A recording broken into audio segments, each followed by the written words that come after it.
Buenas tardes, profesor. El día de hoy, el grupo 7, trabajaremos el tema de concretos autorreparables a través de aditivos o bacterias. Los integrantes son Enciso Gómez, Fernando Alfredo, Gamarra Meneses, Edson Paolo y quien les habla, Sequeiros Lobón, Gustavo Sebastián. El primer punto que vamos a trabajar serán los antecedentes. Todo comenzó cuando se observó que el hormigón convencional podía cerrar algunas microfisuras de forma natural, pero muy poco, lo cual motivó a crear sistemas que ayuden al concreto a repararse mejor. Primero aparecieron las microcápsulas. Son unas mezclas con el concreto y cuando se forma una fisura, se rompen y liberan químicos que rellenan la grieta. Luego se empezó a usar bacterias. Estas bacterias quedan dormidas dentro del concreto y cuando entra agua por una fisura se activan y producen lo que es carbonato de calcio, que es un mineral que se va depositando y sellando la grieta. Em, Hoy por hoy se combinan métodos químicos y biológicos y hay aplicaciones reales cada vez más cerca de su uso comercial. En Perú se ha probado bacterias como Bacillus subtilis y Bacillus megaterium. Se ha visto que estas bacterias sellan grietas de hasta 0,8 milímetros y aumentan la resistencia entre un 15 y un 25%. Esto es muy útil en zonas sísmicas y costeras. Se estima que podría reducir los costos de mantenimiento entre un 40 y un 60% en estructuras como lo que son puentes, carreteras y edificios. Ahora una pequeña comparativa. Eh, bueno, entre el concreto convencional y el concreto autorreparable. En resistencia, el concreto convencional puede perder hasta un 40% de capacidad después de un agrietamiento fuerte, mientras que el concreto autorreparable, al sellar las fisuras, puede recuperar cerca del 90% de su resistencia sobre toda la flexión y la tracción. En el punto importante de cierre de grietas, el concreto convencional solo cierra fisuras muy finas, de unos 0,2 milímetros, mientras que el autorreparable puede cerrar grietas de 0,8 a 1 milímetro de forma autónoma en un tiempo de unas 4 a 8 semanas aproximadamente. En durabilidad y permeabilidad, el concreto convencional fisurado se vuelve muy permeable, lo que facilita la corrosión del acero, mientras que el autorreparable, rellenar las fisuras con minerales, puede reducir la permeabilidad hasta un 90%, protegiendo mejor el esfuerzo. En costos, el concreto convencional es más barato al inicio, el autorreparable cuesta alrededor de un 20 a 50% más, puede ahorrar entre 50 y 90% de mantenimiento a lo largo de la vida útil. Y en impacto ambiental, como el autorreparable, dura más y necesita menos reparaciones, generando una menor huella de carbono global. Ahora las propiedades. Las propiedades físicas miden la densidad, la porosidad, la permeabilidad y la absorción al agua. Después de la reaparición bacteriana, la permeabilidad disminuye porque las fisuras se rellenan y eso se verifica con las normas. En, en las propiedades mecánicas se comprueba que mantiene una buena resistencia, comprensión y tracción y que tras fisurarse y luego repararse recupera parte de su capacidad. En las propiedades tecnológicas se revisa la trabajabilidad, el fraguado y la compatibilidad con lo que vendría a ser los aditivos, además de su comportamiento frente a ambientes agresivos. Todo muestra que el concreto autorreparable no solo funciona en laboratorio, sino que puede ser viable en obras y más duradero. En cuanto a la producción, primero tenemos que comentar las materias primas. El cemento Portland y los posibles sustitutos con un 20 o 30% de ceniza volante, los agregados naturales, los nutrientes, las bacterias encapsuladas y el material encapsulante, sílice gel o resina exopi.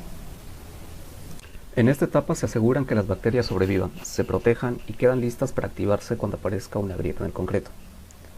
Primero se cultivan las bacterias y se lleva hasta su fase de esporulación. Luego, esas esporas pasan por un proceso de encapsulación, para posteriormente enfocarnos en dos aspectos claves: la viabilidad de las esporas y la resistencia del encapsulado. Se evalúa si las esporas siguen vivas y se aprueba que el encapsulado resista al mezclado mecánico.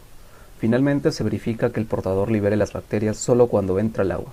En otras palabras, cuando aparece una fisura. Una vez que esta mezcla bacteriana está lista y controlada, pasamos al proceso de fabricación del concreto. Durante el curado, el concreto adquiere resistencia mientras las bacterias permanecen inactivas, listas para actuar. Normalmente el concreto se cura durante 7 a 28 días. En todo este proceso las bacterias no actúan todavía, quedan inactivas dentro de sus cápsulas. Cuando aparece una grieta y entra el agua, las cápsulas se abren y las bacterias se activan. En presencia de los nutrientes, las bacterias precipitan carbonato de calcio y sellan la fisura. Una vez que el material está producido, se realizan varios ensayos para validar la calidad del concreto autorreparable. Dentro de estos ensayos podemos encontrar los ensayos mecánicos, en los cuales se evalúa la resistencia al concreto, a la compresión, la tracción y al módulo de elasticidad. Ensayos de durabilidad, donde se mide la absorción, la permeabilidad y el comportamiento frente a ciclos agresivos. El ensayo de autorreparación, en el cual se genera una fisura controlada y se observa si se sella con carbonato de calcio. Y un control biológico, donde se verifica que las bacterias sigan vivas después del fraguado. La aplicabilidad de esta tecnología varía en toda una lista de usos, los cuales los más recomendados son en estructuras hidráulicas, en los pavimentos urbanos sometidos a fisuración por carga y retracción, en elementos prefabricados y en muros de contención, sobre todo en ambientes agresivos, ya sea en la costa o en zonas industriales. Bueno, en primer punto, la evaluación del ciclo de la vida, que sería hacer un ACV. Bueno, de acuerdo a las normas del ISO del 14040 y el 14044, la sostenibilidad de los concretos autorreparables se evalúa mediante un análisis de ciclo de vida, considerando algunas ciertas partes, como las siguientes: la extracción de materias primas, incluyendo cementos, agregados, aditivos, escapulazados o componentes biológicos, ya también pueden ser las bacterias o los nutrientes. La fabricación y el transporte de concreto se evalúan los impactos energéticos y las emisiones asociadas. También puede ser un uso de fase operativo. Los concretos autorreparables muestran algunos ciertos beneficios al disminuir las frecuencias de mantenimiento, de intervención y rehabilitación. También puede ser un fin de viaje reciclado, y el concreto autorreparable puede presentar una vida útil más larga, reduciendo la necesidad de la demolición o el reemplazo anticipado. Bueno, continuamos. Hablaré sobre lo que es la huella de carbono y emisiones reducidas en la fabricación. Los concretos autorreparables pueden contribuir a una disminución de la huella de carbono en ciertos dos niveles, que es la fase de producción. Si se usan aditivos minerales, polímeros y macropusculares, la huella inicial aumenta ligeramente el proceso industrial. En el caso de los concretos bacterianos, la producción del cultivo también implica emisiones adicionales, que también puede ser la fase de operación y la vida útil. Aquí se produce el mayor beneficio sostenible. También puede ser el concreto autorreparable, que reduce emisiones por evitar reparaciones adicionales que requieren el cemento, también el acero o el transporte y maquinaria. Reduce el consumo de los nuevos materiales de construcción.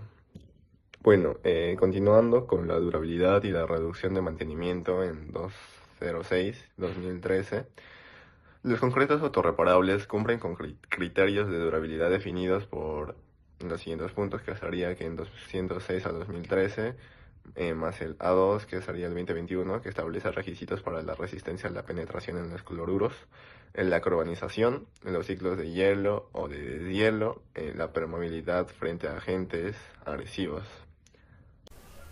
En conclusión, el concreto autorreparable demuestra ser una tecnología viable y efectiva para mejorar la durabilidad de las estructuras. Su funcionamiento se basa en bacterias encapsuladas que se activan solo cuando aparece una fisura, y al reaccionar generan carbonato de calcio que sella la grieta. El proceso de producción requiere ajustes mínimos respecto al concreto convencional, pero garantiza una mejora significativa en cuanto a la impermeabilidad y la reducción de mantenimiento. Los ensayos realizados confirman que el material puede sellar fisuras pequeñas y disminuir la permeabilidad, aunque no reemplaza completamente los controles estructurales tradicionales. Finalmente, su uso es especialmente recomendable en obras donde las reparaciones son costosas o difíciles de ejecutar, tales como estructuras hidráulicas, pavimentos y elementos prefabricados.